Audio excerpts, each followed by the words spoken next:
সিপিডিকে ধন্যবাদ এই চমৎকার একটি স্টাডির জন্য, যেটি মূলত বাংলাদেশে চৈনিক যে বিনিয়োগ আছে রিনিউয়েবল এনার্জি ক্ষেত্রে সেটির উপর করা হয়েছে। আমরা জানি যে বাংলাদেশের যে এনার্জি যা পাওয়ার মিক্স যেটা আছে, আমরা গ্যাস ভিত্তিক বিদ্যুৎ কেন্দ্র রয়েছে, আমাদের কয়লা ভিত্তিক বিদ্যুৎ কেন্দ্র রয়েছে, তরল জ্বালানি ভিত্তিক বিদ্যুৎ কেন্দ্র রয়েছে, এবং উই হ্যাভ রিনিউয়েবলস অলসো। রিনিউয়েবলের যে অংশ যেটা, এটা আমরা জানি কমে গিয়েছে অনেকখানি, কারণ আমাদের অন্য ক্ষেত্রে বিদ্যুৎ উৎপাদন অনেক বেড়েছে, যে কারণে রিনিউয়েবলের যে অংশ ছিল সেটি আমরা গাণিতিক হারে যে দশমিক যদি হিসাব করে পার্সেন্টেজ, সেটা কমে গিয়েছে।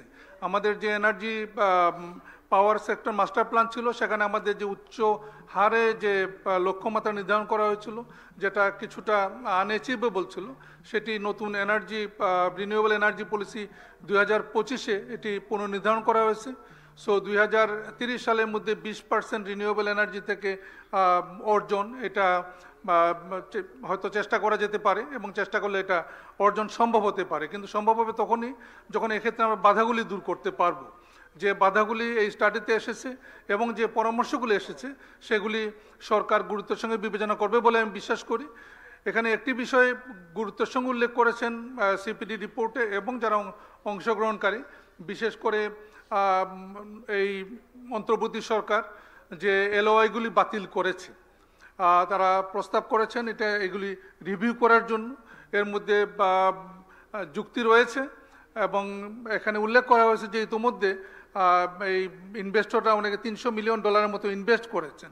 সেই এই যে বিনিয়োগ, এটি বিপন্ন। ফলে আমার ধারণা যে রিভিউর যদি সুযোগ থাকে, সরকার নিঃসন্দেহে সেই সুযোগ নেবেন এবং যেগুলি উপযুক্ত সেগুলি রিভিউ হয়তো করবেন।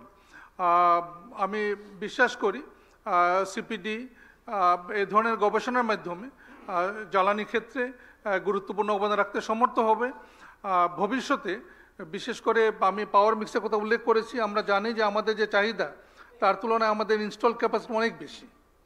সো এটির একটি কিন্তু আগামী 10 বছরের জন্য বিশেষ করে যে আমরা কিভাবে এর ফেজ আউট করব, এই জিনিসটা গুরুত্বপূর্ণ।